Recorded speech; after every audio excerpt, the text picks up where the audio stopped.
शौनकादि ऋषियों ने प्रश्न किया कि आपने मिट्टी के शंकर बनाने की बात कही, तो किन किन मंत्रों से मिट्टी खोदना, फिर मिट्टी को गीले करना, फिर उसको रूंधना, फिर बनाना, प्रतिष्ठा, तो फिर यहाँ वेद मंत्र बहुत सारे लिखे हैं जिनके द्वारा पार्थिव पूजा का विधान है।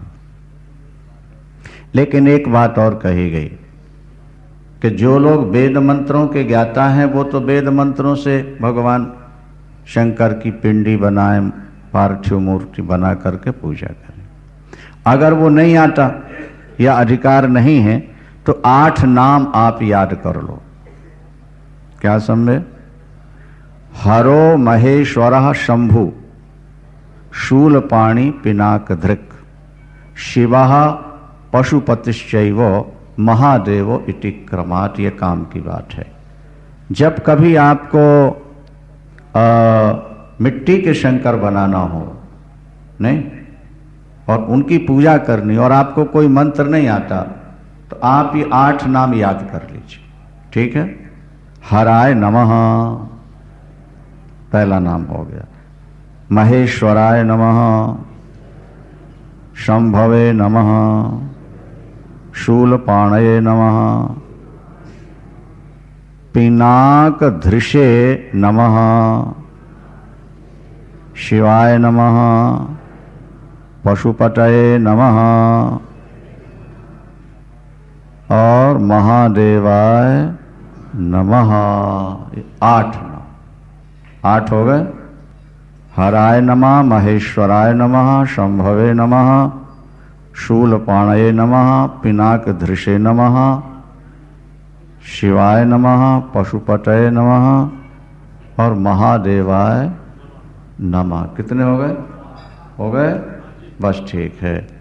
तो आप हराय नमः कह के मिट्टी उठा लो, उसके बाद में फिर महेश्वराय नमः कह के जल से उसको कर लो, ठीक है?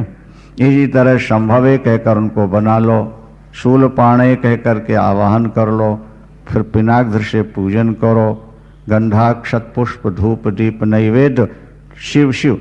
कोई मंत्र नहीं आता तो मैं नमः शिवाय बोल करके भी जल चढ़ाओ, चंदन फूल धूप दीप नमः शिवाय बोल के, शिव शिव बोल करके भी अगर आप चढ़ा दो, नहीं समझ में आया तो भगवान सब स्वीकार कर लेंगे। और अंत तो गत्वा महादेवाय नमः इस बोल करके विसर्जन कर। मिट्टी की मूर्ति में नित्य आवाहन करना पड़ेगा और नित्य ही क्या विसर्जन करना पड़ेगा। और जब पूजा आप करो और पूजन के बाद भगवान शंकर से प्रार्थना करना, हे प्रभु मैं दुनिया के महान पापियों का सरदार हूं, मेरे जैसा दुनिया में कोई पापी नहीं है और आपके जैसा पापों का हरण करने वाला कोई नहीं, मेरे जैसा कोई दीन नहीं और आप जैसा कोई दीन बंधु नहीं। अहम पापी महानद्य और पावनश्च भवान महान इति विज्ञाय गौरीशो यदिच्छसि तथा गुरु। हे गौरीश, हे प्रभु, आपकी तरह पवित्र करने वाला दयालु कोई नहीं, मेरी जैसे महान पापी कोई नहीं। मैं आपका हूं, जैसा भी हूं आपका हूं, आपकी शरण में आ गया हूं। आप जैसा ठीक समझें वैसा मेरे साथ व्यवहार करें, मैं आपका बन गया। ऐसा कह करके भगवान शंकर के चरणों में साष्टांग प्रणाम करना चाहिए। पार्थिव लिंगों की पूजा करोड़ों यज्ञों का फल देने वाली होती है। पार्थिव पूजा नहीं कर सकें तो फिर बाणलिंग का जैसे बताया स्फटिक के हैं, पारदेश्वर हैं। अगर शिवलिंग मधुवर्ण हो तो वो ज्यादा लाभदायक होता। यदि पत्थर के हों तो शहद का रंग नहीं, ये जो यहां मूर्ति है ना, ये शहद के वर्ण की है, शहद जैसा रंग हो मूर्ति का। मधुवर्ण मूर्ति पूजा में बहुत ज्यादा श्रेष्ठ मानी गई है। और भगवान शंकर के ये परिवार हैं 10, ईशान, नंदी, चंड, महाकाल, भृंगी, वृष, स्कंद, कपर्दीश्वर, सोम और शुक्र। ये 10 भगवान शंकर के परिवार के सदस्य हैं। इनकी भी साथ में पूजा हो जाए तो अच्छी बात है। ज़्यादा मंत्र आपको नहीं आते तो खाली नाम लेकर ही स्मरण करके उनको नमस्कार और प्रणाम कर लेना चाहिए। अब जो सबसे बड़ी बात है शौनकादि ऋषियों ने पूछा और बतलाया जा रहा है, उसे भी आप थोड़ा ध्यान दे लें। शौनकादि ऋषियों ने कहा कि हमने सुना है कि भगवान शंकर पर चढ़ा हुआ नैवेद्य ग्रहण नहीं करना चाहिए। क्या? इससे लोगों को भ्रम होता है, इसका निवारण आप कर दें कृपा करके। तो सूत जी ने कहा, उसे आप लोग ध्यान से सुन लीजिए। सूत जी कहते हैं कि जो शिव के भक्त हैं उनके लिए शिव का नैवेद्य महाप्रसाद है। शिव का महाप्रसाद ग्रहण करने वाला व्यक्ति जन्म जन्म के पापों को नष्ट करके सीधे परम धाम को जाता है। शिव का प्रसाद जो ये कह करके कि थोड़ी देर बाद ले लूंगा छोड़ देता है, उसको महापाप लगा करता है। क्या? शिव के भक्त को शिव का नैवेद्य अग्राह्य नहीं है, उन्हें ग्रहण करना ही चाहिए। लेकिन जो शिव के भक्त नहीं हैं, दूसरे देवताओं की दीक्षा ले रखी है और शिव के प्रति उनके मन में श्रद्धा है, क्या? उनके बारे में जो निर्णय है उसे आप सुन लो। भगवान शंकर के साथ अगर शालिग्राम जी रख दिए जाएं, क्या? तो उनका नैवेद्य महाप्रसाद है, उसमें किसी प्रकार का संशय नहीं करना। शालिग्राम जी अगर उनके साथ हों या 5 देवता भगवान शंकर के साथ हों, पंचदेवोपासना जिसको कहते हैं, तो वो प्रसाद महाप्रसाद के समान है, उसको त्यागना नहीं चाहिए। 12 ज्योतिर्लिंग जो मूर्तियां अति प्राचीन हैं, जिसे सिद्धों ने ऋषियों ने स्थापित किया और जिससे लोगों को सिद्धि प्राप्त हुई, ऐसे शंकर का प्रसाद महाप्रसाद के समान होता है। जो व्यक्ति भगवान शंकर को स्नान करा के 3 बार आचमन कर लेता है या उसको जल छींट लेता है, ब्रह्म हत्यादिक महापाप भी उसके नष्ट हो जाया करते हैं। एक बात ये ध्यान रखनी होगी कि जहां चंड का भाग है वो ग्रहण नहीं करना चाहिए। भगवान शंकर के परिवार में चंड है, चंड चंडीश्वर कहलाते हैं। तो शिवलिंग के ऊपर जो चीज रख दी जाती है वो अग्राह्य है, उसमें चंड का अधिकार माना है शास्त्र। भगवान शंकर ने चंड को, अपने पार्षद को ये दे दिया आशीर्वाद कि शिवलिंग के ऊपर जो पदार्थ रख दिया जाएगा वो तुम्हारा होगा। अगर भगवान शंकर को नैवेद्य भोग लगाना और अकेली पिंडी है तो दूर रख करके भोग लगाओ और पूजा करो, नैवेद्य उसको ग्रहण कर लो। अथवा 5 देवता अगर वहां हैं या सिद्ध मूर्तियां जो हैं ज्योतिर्लिंग आदि, उनमें अगर कोई वस्तु चढ़ाई गई तो वो अग्राह्य नहीं हुआ करती है। इसमें किसी प्रकार का संशय नहीं करना। यह भगवान शंकर का आदेश मिला नंदी को, नंदी ने सुनाया सनत कुमार को और सनत कुमार ने व्यास जी को, जो आप लोग सुन रहे हैं। बोलिए शंकर भगवान की। भगवान शंकर की पूजा में यहां बड़ी अच्छी बात लिखी, भस्मी। भस्म 3 प्रकार की होती है और उस भस्म को जो धारण करते हैं वे शिव पूजा के अधिकारी होते हैं। शरीर में 32 अंगों में भस्मी लगाए, नहीं तो 16 में लगाए, 8 में लगाए, नहीं तो 5 अंगों में भस्मी तो उसको लगाना ही चाहिए। मस्तक, कंठ, भुजाएं, छाती और नाभि, भस्मी लगाकर ही पूजा करने बैठना चाहिए शिव भक्त को। भस्म का मतलब है सारे संसार को अपने शरीर में धारण कर लेना, शिव को अपने शरीर में धारण करना। रुद्राक्ष की माला और बेलपत्र ये पूजन के प्रधान अंग है। जो व्यक्ति भगवान शंकर पर जल चढ़ा के बेलपत्र चढ़ा दे, रुद्राक्ष पहनकर भगवान शंकर की पूजा करे, वो व्यक्ति पावन हो जाता है। अब रुद्राक्ष कहां कहां धारण करे, कितने धारण करे, ये इसमें लंबा विषय विस्तार से लिखा हुआ है।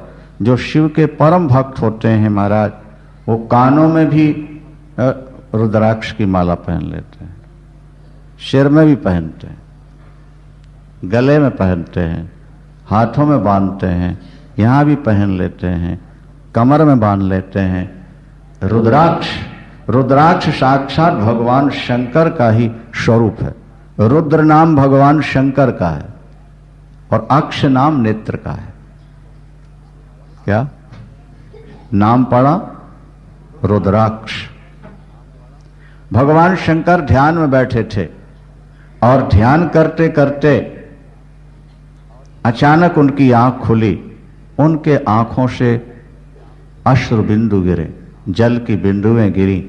उन जल की बिंदुओं से रुद्राक्ष नाम का वृक्ष उत्पन्न हो गया, जिस रुद्राक्ष को भगवान शंकर ने भिन्न भिन्न स्थानों में स्थापित कर दिया। रुद्राक्ष एक मुख से लेकर के 14 मुख तक का होता है। रुद्राक्ष एक मुख से लेकर क्या, अब 14 मुख का वर्णन आप सुन लो, यहां लिखा हुआ है। लेकिन एक बात और इससे पहले सुन लो। जो व्यक्ति रुद्राक्ष गले में धारण करता है वो शंकर का स्वरूप ही हो जाता है। उसे रुद्राक्ष हमेशा धारण करना चाहिए। लेकिन जो लोग रुद्राक्ष पहनते हैं उनको लहसुन, प्याज, शराब इनसे बचना चाहिए।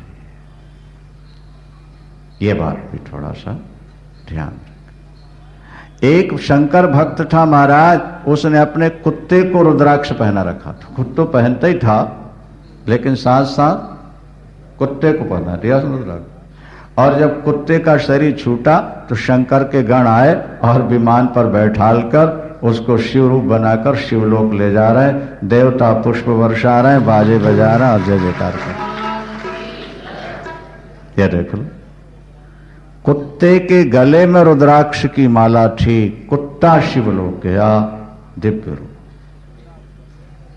और आप इंसान होकर भी रुद्राक्ष नहीं पहनते हो है। जो वैष्णव हैं, राम कृष्ण विष्णु को मानते हैं, राम कृष्ण विष्णु को मानते हैं, उनके लिए तुलसी की माला, और जो भगवान शंकर को मानते हैं उनके गले में रुद्राक्ष की माला।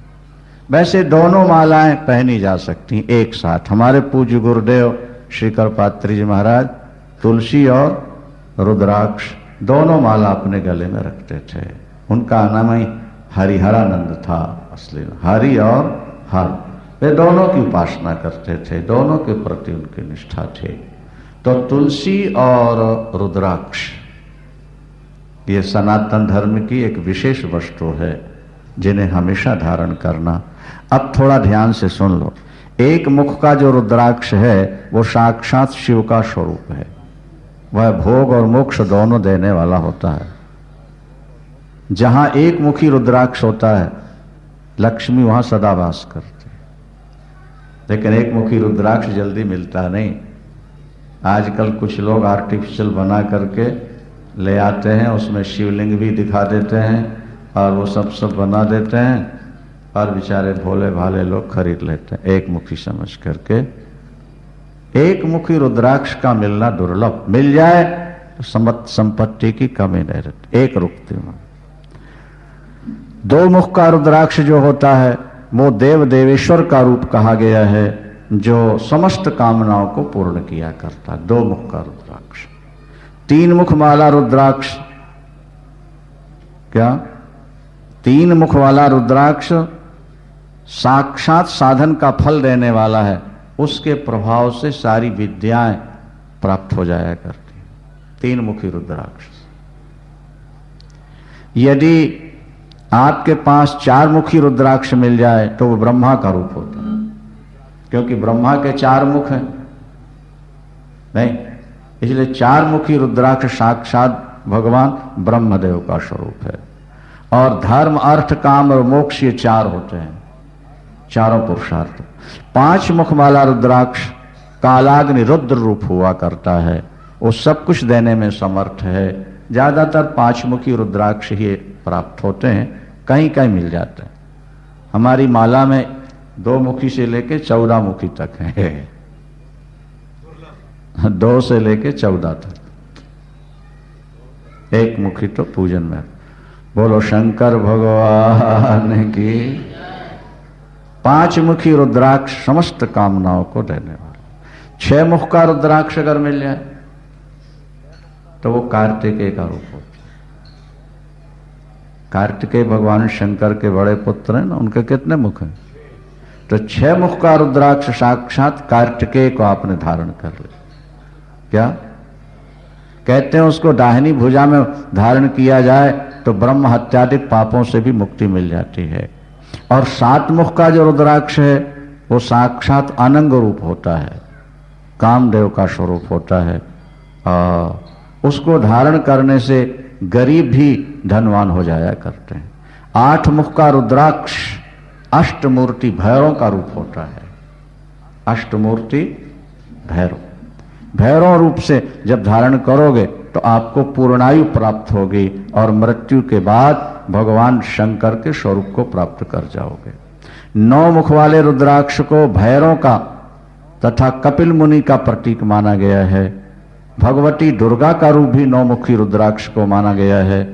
जो व्यक्ति इसे बाएं हाथ में धारण कर लेता है 9 मुखी रुद्राक्ष को, भगवान शंकर कहते हैं वो मेरे समान ही हो जाता है, सर्वेश्वर होकर के मुझे प्राप्त करता है। 10 मुख का रुद्राक्ष साक्षात भगवान विष्णु का स्वरूप होता है। वो भगवान विष्णु को उसने अपने गले में धारण कर। 11 मुख का रुद्राक्ष, 11 रुद्र होते हैं, तो फिर वो 11 रुद्रों को उसने 11 मुख के रुद्राक्ष के रूप। और 12 मुख का रुद्राक्ष मिल जाए तो उसको केशों में रखना चाहिए, कहते हैं मस्तक पर। ये 12 सूरज होते हैं 12 महीने की। संक्रांति आती ना हर महीने में, तो 12 सूरज माने जाते हैं। वो 12 सूरज का रूप होता है। उसको धारण करने से वो सूर्य की तरह प्रकाश पुंज होता है। 13 मुख वाला जो रुद्राक्ष है वो विश्व देवों का स्वरूप होता है। उसको धारण करने से मनुष्य सभी प्रकार के सौभाग्यों को प्राप्त करता है। और 14 मुख वाला रुद्राक्ष मिल जाए तो यहाँ लिखा है वो परम शिव का रूप होता है। महेश्वर से ऊपर जो परम शिव वाली बात बतलाई ना, वो परम शिव का स्वरूप होता है। समस्त पापों का नाशक होता है, समस्त कामनाओं को देने वाला होता है। भाग्यशाली है वो व्यक्ति जो रुद्राक्ष को धारण करता है। रुद्राक्ष को देख करके ही भूत प्रेत भाग जाते हैं, दरिद्रता भागती है। इसलिए छोटे से छोटा रुद्राक्ष ज्यादा कीमती होता है। यूं आंवले के बराबर रुद्राक्ष श्रेष्ठ मानते। आंवला जितना होता है, आंवला बेर, बड़ा बेर या आंवला, वो भी श्रेष्ठ माना गया। लेकिन छोटे दाने वाला जो रुद्राक्ष होता है वो और भी ज्यादा कीमती माना गया है। भस्म और रुद्राक्ष को धारण करना, शिव नाम का जप करना, आपके शरीर में ही गंगा यमुना सरस्वती का निवास होगा। आपका जीवन परम पवित्र होगा, भगवान शंकर को प्राप्त करने की योग्यता प्राप्त हो जाएगी। ओम शांति शांति शांति। बोलो शंकर भगवान। भगवान शंकर के लिए भस्म परमोपयोगी। भगवान शंकर को भस्म बहुत प्रिय है।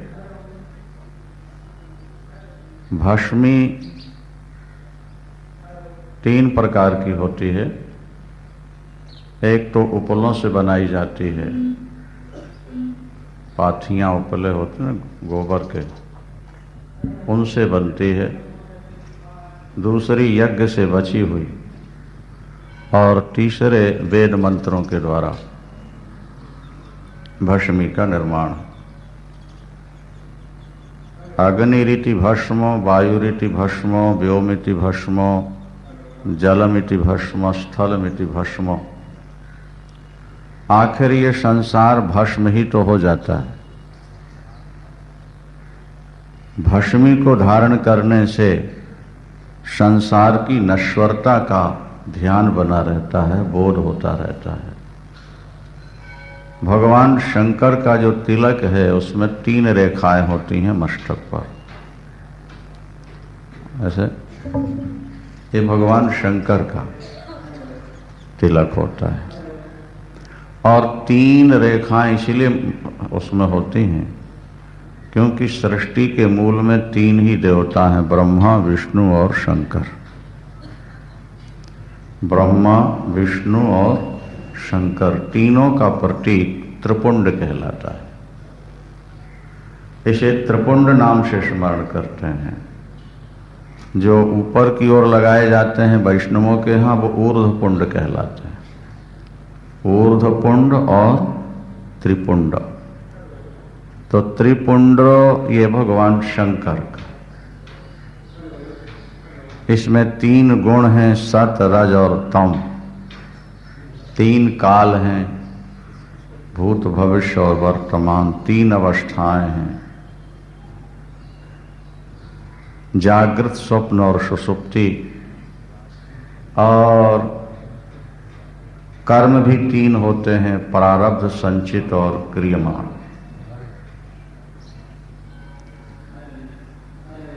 इस तरह से त्रिपुंड भगवान शंकर को बेलपत्र भी इसलिए चढ़ता है क्योंकि उसमें 3 पत्ती होती हैं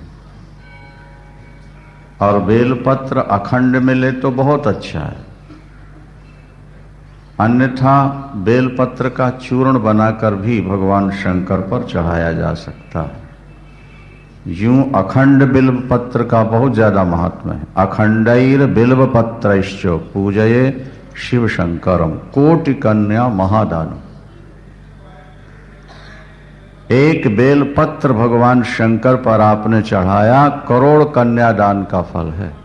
अखंडैर बिल्व पत्रैश्च पूजये शिव शंकरम कोटि कन्या महादान। बिल्व पत्रम शिवार्पणम। त्रिदलम त्रिदलाकारम त्रिनेत्रम त्रिधायुधम त्रिजन्म पाप संहारम बिल्व पत्रम शिवार्पणम। ये 3 दन वाला बिल्व पत्र, कहीं 4 पत्ती और 5 का मिल जाए तो वो और बहुत ज्यादा श्रेष्ठ होता है।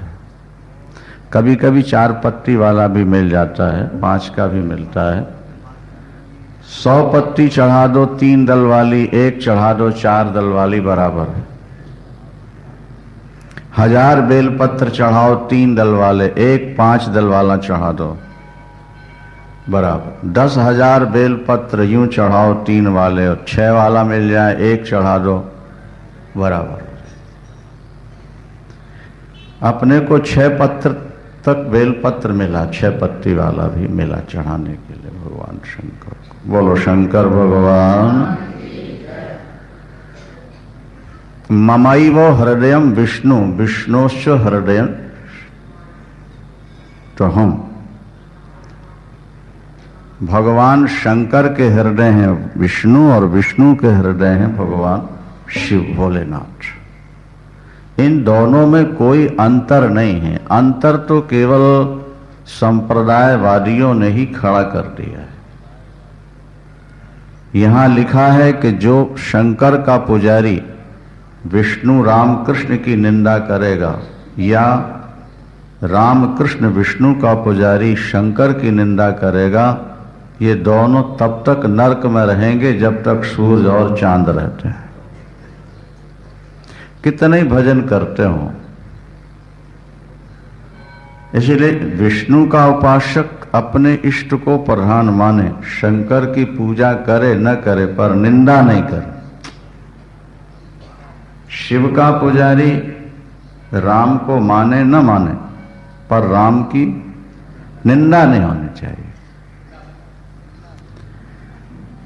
अपना जो इष्ट है आप उसकी पूजा करें, नाम जपें, कथा सुने, ठीक है, लेकिन दूसरे की नहीं, निंदा नहीं होनी चाहिए। श्रद्धाम भागवते शास्त्रे निंदा मन्यत्र चापहि। श्रीमद् भागवत में भी ये बात जोर देकर कही गई है कि अपने भागवत धर्म में श्रद्धा रखो, लेकिन दूसरे की निंदा नहीं करो। हां, पतिव्रता को अपने पति की तारीफ करने का अधिकार तो है नहीं, लेकिन पड़ोसिन के पति की निंदा का अधिकार उसको नहीं है, वो पड़ोसिन का है। अपने पति की तारीफ करो तुम, वो कितने सुंदर हैं, कितने गुणवान हैं, कितने बुद्धिमान हैं, कितना हमसे प्यार करते हैं, ये सारी बातें ठीक हैं।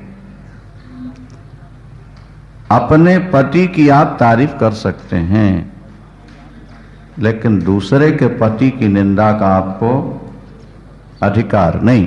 इसी तरह आप अपने इष्ट की तारीफ करो, लेकिन दूसरे के इष्ट की निंदा नहीं करना। श्रीमन नारायण नारायण श्रीमन नारायण नारायण नारायण श्रीमन नारायण नारायण भजमन नारायण नारायण नारायण लक्ष्मी नारायण नारायण लक्ष्मी नारायण नारायण श्रीमान नारायण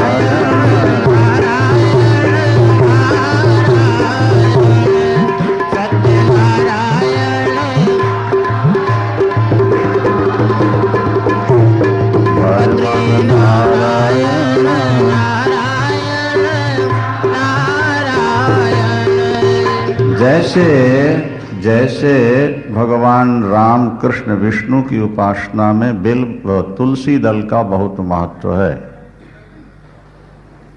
और कुछ चढ़ाओ न चढ़ाओ, लेकिन तुलसी दल भगवान राम कृष्ण विष्णु सालिग्राम पर जरूर चढ़ाना। इसी तरह तुम्हें कुछ और मिले न मिले, जल और बेलपत्र भगवान शंकर पर जरूर चढ़ा जाए। वैसे बेलपत्र में लक्ष्मी का निवास है। हिरण्यवर्णाम हरणीम सुवर्ण रजतस्रजाम चंद्राम हिरण्य लक्ष्मी जात वेदो मावह ताम आवह जात वेदो लक्ष्मी मनपगामिनी यश्याम हिरण्यम विंदेयम गामश्वम पुरुषानहम। महालक्ष्मी जो है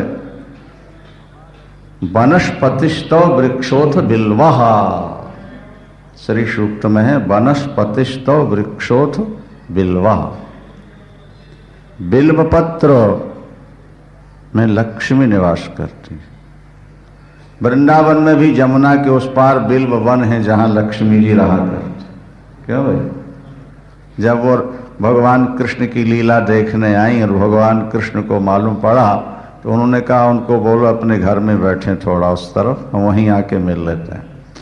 क्यों? बोले वैकुंठ में उन्होंने हमको नारायण रूप में देखा, वेद स्तुति कर रहे हैं, ऋषि स्तुति कर रहे हैं, और यहाँ ग्वालों का जूठा खा रहे हैं, वो पीठ पर लद रहे हैं। देखेगी तो लक्ष्मी को थोड़ा पीड़ा सी होगी, इसलिए उनको बेल के पेड़ में लक्ष्मी का निवास। वैसे भी व्यक्ति को अगर जलन वगैरह होती हो पेशाब में, और बेल की पत्ती घोट करके उसको पिया जाए ना, तो जलन समाप्त हो जाती, शीतल होती। बेलपत्र शीतल होता, बहुत शीतल, अनेक बीमारियों का नाशक भी है, लक्ष्मी का निवास भी है बेलपत्र। भगवान शंकर को ठंडी वस्तुएं बहुत प्रिय हैं, भांग को भी ठंडी मानते हैं, चावल भी ठंडे होते हैं। गेहूं गर्म है, चावल ठंडा, क्योंकि जल में पैदा होता है ना। धान के लिए पानी बहुत ज्यादा चाहिए, गेहूं के लिए ज्यादा नहीं चाहिए, पानी भरा रहे चावल धान तक। तो अक्षत चावल, अक्षत माने टूटा हुआ ना हो, क्षत ना हो, अक्षत। साबित चावल, कपूर मिश्रित चंदन। चंदन जो आप भगवान को लगाते हैं, अगर उसमें थोड़ा कपूर भी डाल दिया करें और केसर भी पड़ जाए नहीं, तो भगवान शंकर को अत्यधिक प्रिय हो जाता है। केसर कपूर मिश्रित चंदन भगवान को लगाना है और साबित चावल चढ़ाना, ऊपर बेलपत्र, उसके बाद पुष्पादि समर्पित करो और फिर धूप दीप नैवेद्य। भगवान शंकर की मानसिक पूजा भी बहुत सुंदर है, बहुत अच्छी है। याद कर लें आप लोग तो ज़्यादा लाभ हो। बाहर पूजा कर लिया, कभी बाहर पूजा नहीं हो पाई नहीं तो अंदर पूजन कर लिया, उसको मानसिक पूजा कहते। हम सुना देते हैं, आप सुन लें और उसी ढंग से यदि उसे याद कर लेंगे तो बहुत लाभ होगा। अपने यहाँ लिखा हुआ है कि मानसी सा मता परा, बाहर की पूजा की अपेक्षा अगर मन से पूजा की जाए तो वो 10 गुनी का 100 गुनी ज्यादा लाभ देते। अच्छा, बाहर की पूजा में तो विधि विधान की जरूरत है, शुद्धि अशुद्धि सूतक पातक सबका विचार है, लेकिन मानसिक पूजा में शुद्धि अशुद्धि सूतक पातक इसका कोई विचार नहीं। कभी भी किसी भी समय कहीं भी आप पूजा कर सकते। मान लीजिए मूर्ति नहीं मिली भगवान शंकर की, अपन यात्रा में है और पूजन करना है, तो बोले सूर्य मंडल के अंदर भगवान का ध्यान करके गंधाक्षत पुष्प ऐसे छोड़ दो तो भी प्राप्त हो जाता है। गुरु साथ में है तो गुरुदेव में भगवान शंकर की भावना करके पूजा कर दो। गुरु पूजा भी शिव पूजा हो जाती है। चंद्रमंडल में भी पूजा हो सकती है, जल के अंदर भी पूजा हो सकती है, और शंकर जी तो कहीं भी बना लो। ये देखो शंकर बन गए आप। बोलो शंकर भगवान की। बने नहीं? अच्छा ऊपर से देख लो तुम्हें दिख जाए। हाथ में बन जाते हैं शंकर तो। ये बनाओ और उसके बाद गंधाक्षत पुष्प इस पर चढ़ा दो, नमस्कार करो, पूजा हो गई तुम्हारी शंकर। नहीं, कहीं भी पूजा हो, भावना होनी चाहिए। जाकी रही भावना जैसी, जाकी रही भावना जैसी, प्रभु मूरत देखी तिन तैसी, प्रभु मूरत देखी तिन तैसी। शंकर जलधरी दोनों हो जाते हैं ना, इसमें जलहरी नीचे हो जाती है और ऊपर शंकर हो गए। 4 अंगुली मिला दो, 4 अंगुली ऐसे कर दो तो शंकर हो गए। नहीं आई बात समझ? किसी की भी हाथ को ऐसा करा कि उस पर पूजन कर दो, अपना हाथ करके दूसरे से पूजन करा दो। बोलो शंकर भगवान की। हाँ, तो शंकर तो हर जगह तुम्हें प्राप्त हो सकते हैं। गाय खड़ी है, आपको शंकर नहीं मिले तो गौ माता के अंदर बैल खड़ा है, सांड नहीं, शंकर नहीं देखे, उसी को धर्म और धर्म के ऊपर भगवान शंकर विराजमान है। नमः शिवाय करके पूजन करो। अब बाहर नहीं करना तो फिर अंदर जुक्ति बतला दी जाती है। ये मानसिक पूजा आदि शंकराचार्य भगवान की लिखी हुई है। हम सुनाते हुए अर्थ भी आपको बताते जाएंगे। आप सीधे बैठ जाएं जब पूजन करना हो। अभी तो कथा सुन रहे हो ना, बोलो शंकर भगवान। आप सीधे बैठ जाएं ध्यान पूजन के समय और ऐसा ध्यान करें कि हमारे हृदय में 9 रत्नों से जड़ा हुआ दिव्य आसन हमने बिछा दिया और ध्यान किया भोलेनाथ का कि प्रभु हम आपका पूजन करना चाहते हैं, आप कृपा कर हमारे हृदय में प्रकट हो जाओ। और फिर ऐसी भावना करो कि जैसे अमरनाथ में शंकर जी प्रकट होते हैं अपने आप, इसी तरह हमारे हृदय में भी भोलेनाथ प्रकट हो गए। रत्नई कल्पित माशनम हिमजलई स्नानम। अब भावना के द्वारा जब आपने देखा कि अंदर दिव्य शिव प्रकट हो गए, तो निर्मल आकाश गंगा के जल से उनको भावना के द्वारा स्नान कराओ। रत्नई कल्पित माशनम हिम जलई, शीतल जल से, स्नानम च, उनको स्नान करा दो, मानसिक रूप। फिर दूध से नहलाओ, दही से नहलाओ, उसके बाद घृत से, शहद से, फिर बूरा, चीनी जो होती बूरे से दूध डाल करके फिर जल छोड़ दिया। अब फिर उसके बाद दही मल करके को फिर जल छोड़ दिया, और फिर उसमें घृत शहद लगा दिया, फिर घृत लगाया, अब फिर पूरा अंत में बूरा लगा, ताकि सब साफ सुथरा। एक दिव्य तौलिया भावना में रखो, बहुत मुलायम, बहुत सुंदर, हृदय कमल में विराजमान भगवान शंकर का हम तौलिए से प्रोक्षण कर रहे हैं, माने पोछ रहे हैं भोलेनाथ। दिव्य से दिव्य मूर्ति की कल्पना करो। हीरे की मूर्ति अंदर बना सकते हैं आप, नीलमणि की, पद्मराग मणि की, नहीं स्फटिक है, पारदेश्वर है, पार्थिव, जो आप चाहो। देखो आप अपने अंदर तो राजा हो, जो चाहो सो कर लो। शंकराचार्य भगवान लिखते हैं, आगे आपको मिलेगा अभी, कि जब वो भोग लगाने लगे तो उन्होंने कहा, भगवान भोलेनाथ हम तुम्हारे लिए 10,000 प्रकार की सब्जियों का भोग लगा रहे हैं। कहा गया कि 10,000 सब्जियां मिलती कहाँ होंगी, होंगी कहाँ? बोले खरीद के थोड़े लाने हैं, मन से कल्पना करनी है तो कंजूसी काहे को करें। फिर बोलो शंकर भगवान की क्या समझे आप? भाई जब मन से ही हमें पूजा करनी है, कुछ लगना नहीं, कहीं जाना नहीं, तो फिर दिव्य से दिव्य भावना बनाओ ना।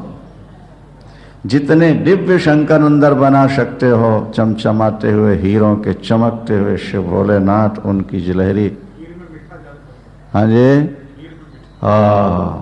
तो इस तरह से कहने का अभिप्राय ये हुआ कि रत्नई कल्पित माशनम हिम जलई स्नानम चो दिव्यांबरम।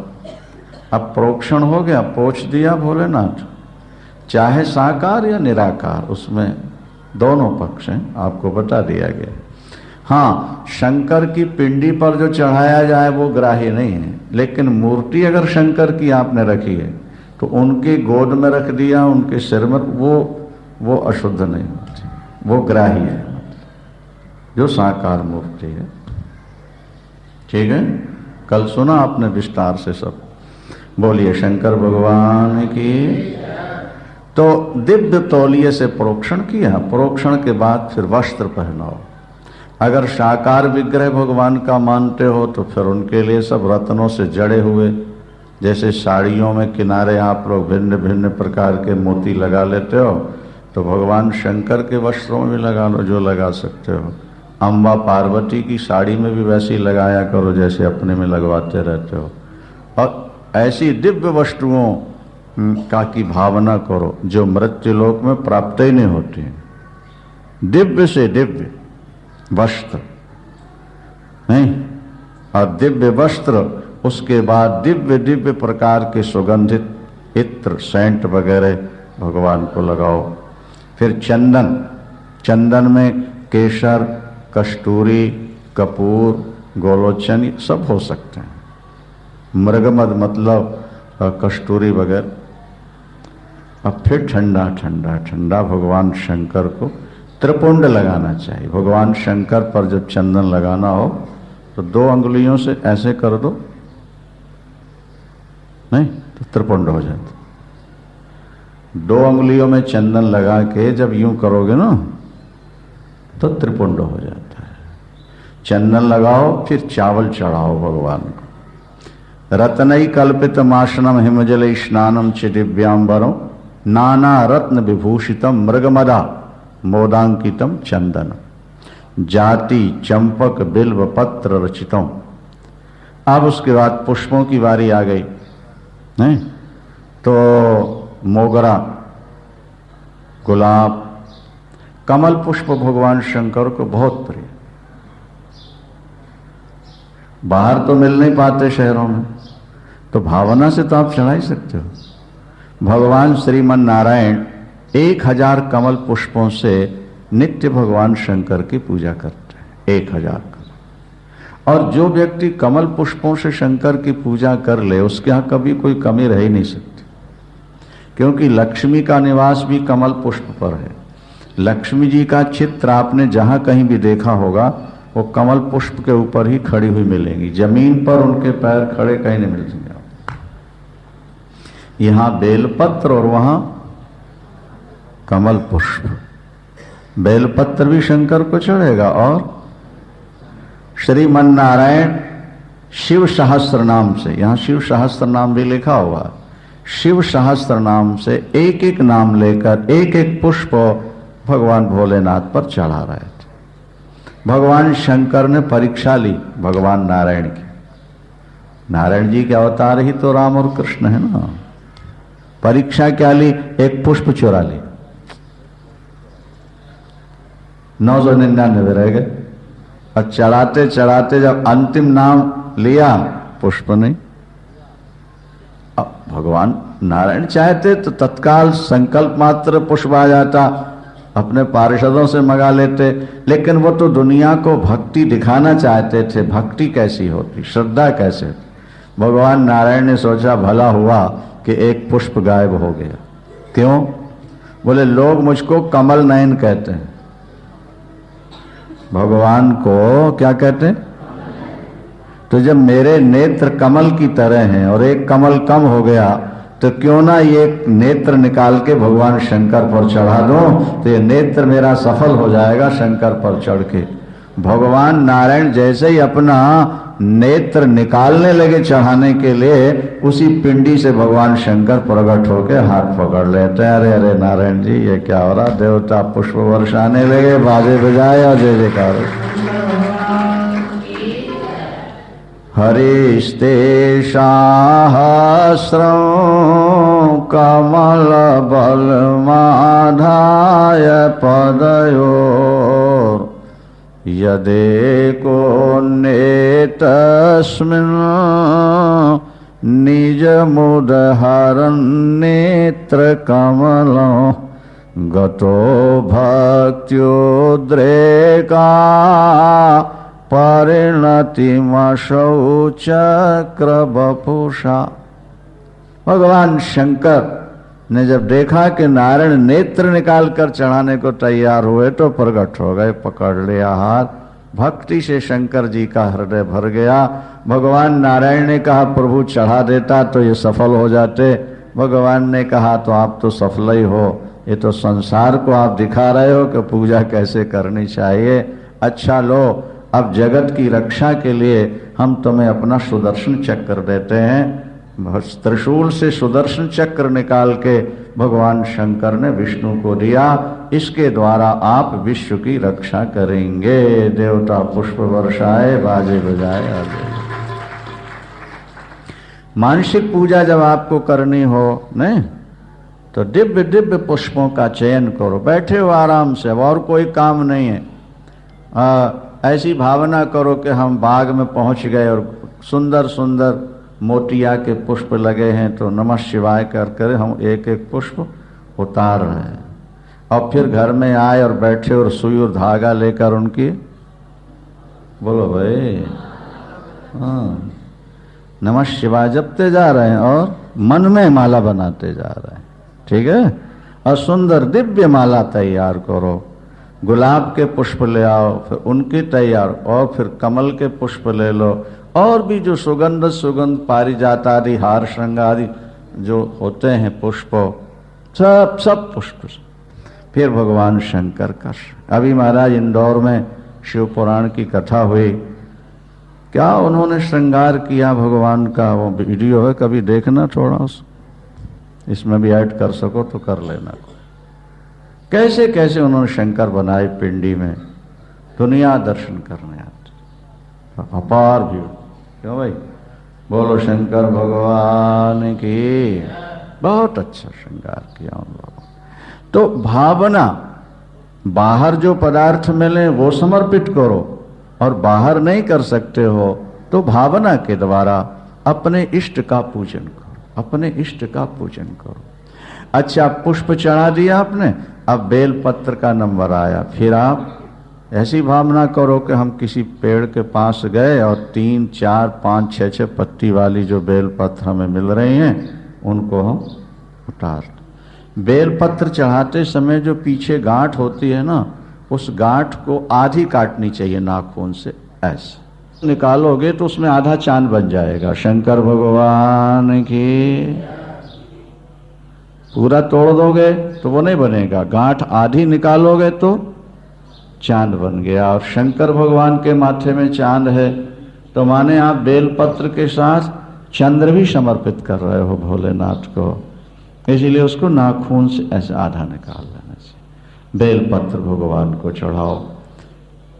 पुष्प नहीं मिलते तो बेलपत्र से भी भगवान शंकर के 1000 नामों से 1000 बेलपत्र समर्पित किए जा सकते हैं।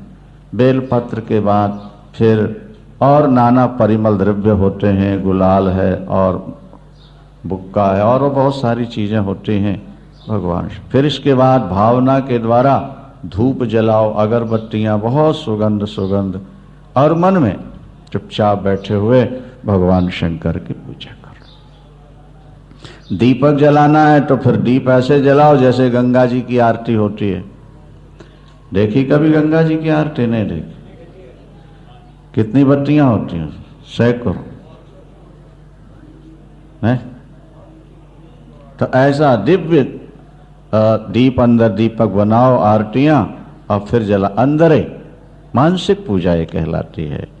यही बाहर भी हो सकती है, और बाहर अगर न कर पाओ ऐसी पूजा तो अंदर कर लो, और जब टाइम मिल जाए तब कर लो, जहां समय मिल जाए वहां कर लो। इसमें कोई सूतक पातक का विचार भी नहीं है। और भोले बाबा की पूजा तो फिर है ही है, क्योंकि श्मशान में तो रहते ही हैं भोले बाबा ना, पहले पूजन का बहुत मौज, बड़ी मौज होती है। जोर से बोलेंगे शंकर भगवान की। मानसिक पूजा का बड़ा चमक। दीप जला रहे हैं शंकर भगवान, भोले बाबा मुस्कुरा रहे हैं, पार्वती अम्बा भी खुश हो रही हैं, गणपति भी उनकी गोद में बैठे हुए हैं और हाथ उठा के हमको आशीर्वाद दे रहे हैं। हम उनकी दिव्य झांकी का दर्शन करके 14 बार आरती घुमानी चाहिए, ऐसा लिखा हुआ। जब देवता की आरती करो तो 14 बार। 2, 2, 3 और 7, पहले पैरों में, फिर कमर के पास, फिर मुख के साथ, फिर सर्वांग। ये आरती का विधान। आरती के बाद फिर नैवेद्य भोग लगाओ। अब उसमें भगवान शंकर कहते हैं धूपम च दीपम तथा। अब नैवेद्य का जब नंबर आया तो भक्ष्यानाम 5 विधम पयोदधियुतम, षड्रस व्यंजनों की भावना हो, और दूध और घी की बहुतायत हो, बढ़िया बढ़िया मालपुड़े बनाओ, खीर बनाओ, नहीं हलवा जो बना सकते हो। अपने नाते रिश्तेदार बच्चों के लिए तो तुम बादाम के खूब बढ़िया लड्डू बनाते रहते हो और काजू किशमिश की सब बर्फियां खिलाते हो, और भगवान के सामने 4 पतासे रख देते हो। ये गलत बात है कि नहीं है? बताओ, बोलो। तो उनके लिए भी बाहर भी बढ़िया चीजें बना के भोग लगाओ, और बाहर नहीं कर पाते हो तो कम से कम बोलो मन से तो खिला दो। उसमें कंजूसी काय को करते मन में तो कंजूसी नहीं होनी चाहिए ना। वृंदावन में भक्त थे महाराज, वो बड़े भावुक भक्त थे, भगवान कृष्ण के पुजारी, हर समय पूजा पाठ में लगे रहते थे। वो प्रातः उठना उनको, और फिर बर्तन लेना साथ में, और यमुना जी जाना, स्नान करना, स्नान करके उस बर्तन को साफ करना, फिर जल भरना, वापसी में कुछ साग सब्जी भी ले लेना, पुष्प खरीदना, फिर आकर के भगवान के लिए चंदन घिसना, वो सब पूजन। बाहर पूजा उनकी जो शास्त्रीय विधि अभी बताई करते रहे। ये प्रत्यक्ष बात है। ये हमारे एक शास्त्री जी वो सुनाते थे कि वो महात्मा ने हमें स्वयं सुनाया। पागल हो गए थे, पागल जैसे रहते थे दर्शन के बाद भगवान।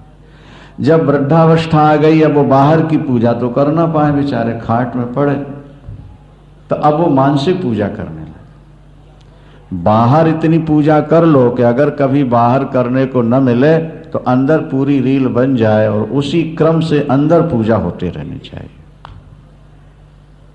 नहीं समझे आप बात को? पहले बाहर अभ्यास करो, किस चीज के बाद क्या चढ़ाया जाता है, और जब बाहर ना हो सके तो फिर मानसिक कर। अब वो बहुत ज्यादा वृद्ध हो गए, बीमार हैं, खाट में पड़े, लेकिन स्वभाव तो था पूजन करने का। यहाँ शिव पुराण में लिखा है कि कलयुग में मूर्ति पूजा का बहुत ज्यादा महत्व है, इसलिए प्रत्येक व्यक्ति को कलयुग में भगवान शंकर की पूजा तो करनी ही चाहिए। असल मूर्ति पूजा कलयुग में नाम का जप और मूर्ति की पूजा का बहुत ज्यादा महत्व है लिखा। तो महाराज वो जब बीमार पड़े और अब कुछ बेचारे कर ना पाए, तो वही ध्यान करते थे कि अब मैं वो पात्र लेकर और जमुना जी जा रहा हूं। जितना टाइम जमुना पहुंचने में पहले लगता था उतनी देर तक वो ही ध्यान करते रहते थे, नाम जपते रहते। अब वहां पहुंच गया, अब मैंने बर्तन को इस तरह से साफ किया, फिर ऐसे स्नान किया, कपड़े छोड़े, अब जल भर रहा हूं, अब लेके चल, बस वही अब नाम जप। सामान खरीदना, फिर आए पूजन किया। वो अपने हाथ से भगवान को भोग लगाते थे, हमेशा बना के, अपने हाथों से बना के भोग लगाते थे। आजकल तो बाजार से नोट दिया, बाजार से ले आओ, भोग लगा।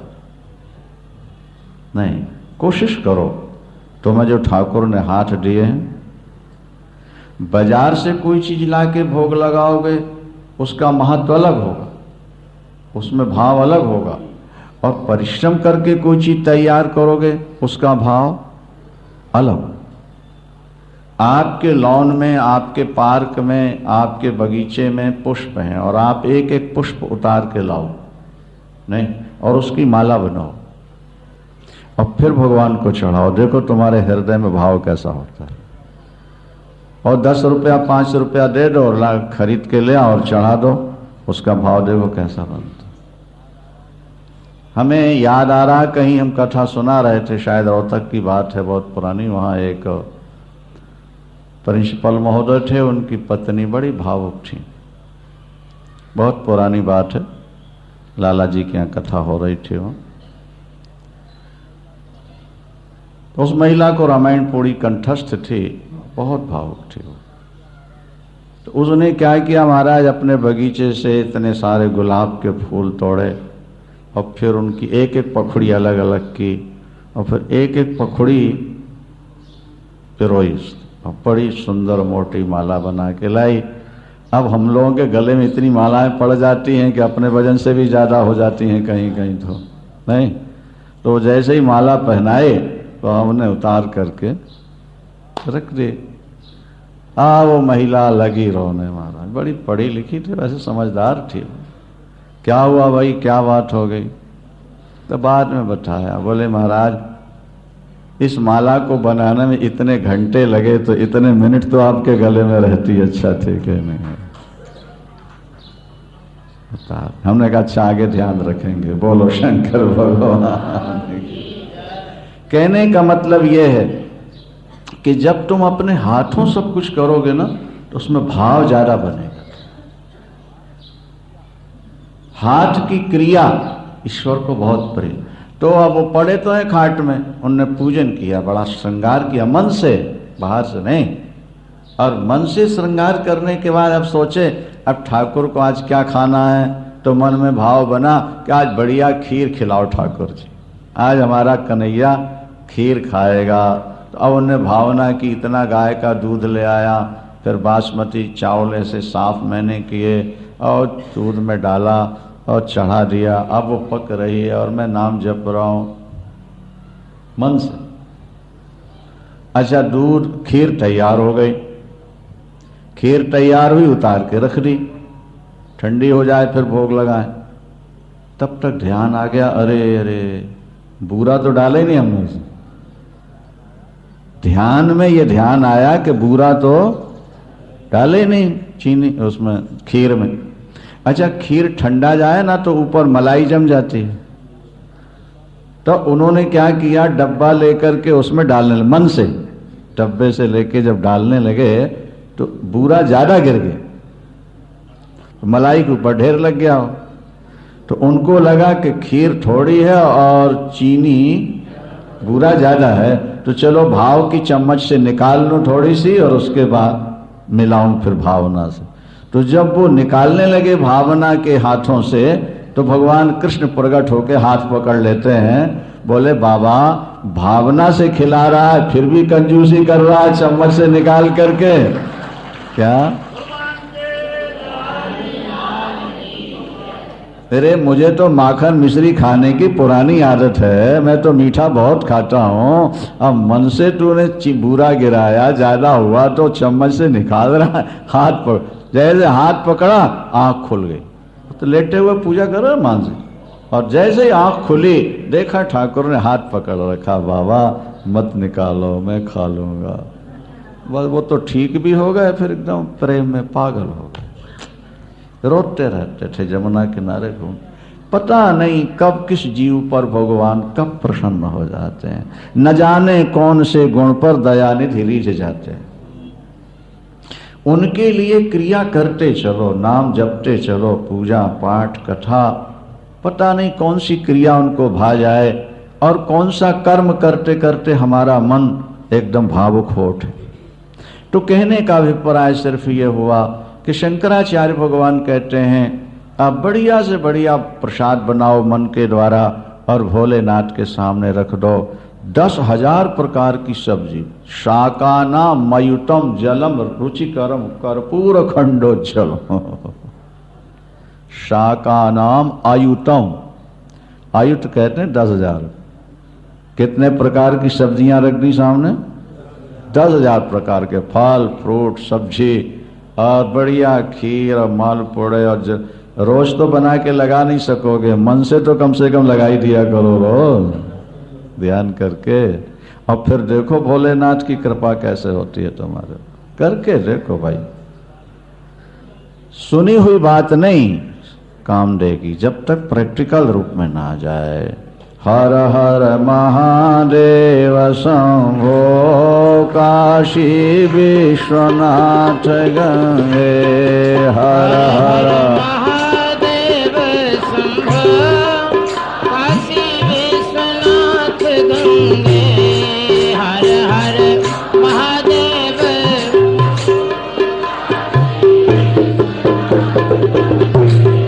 हर हर महादेव शंभो काशी विश्वनाथ गंगे। हर हर बोलिए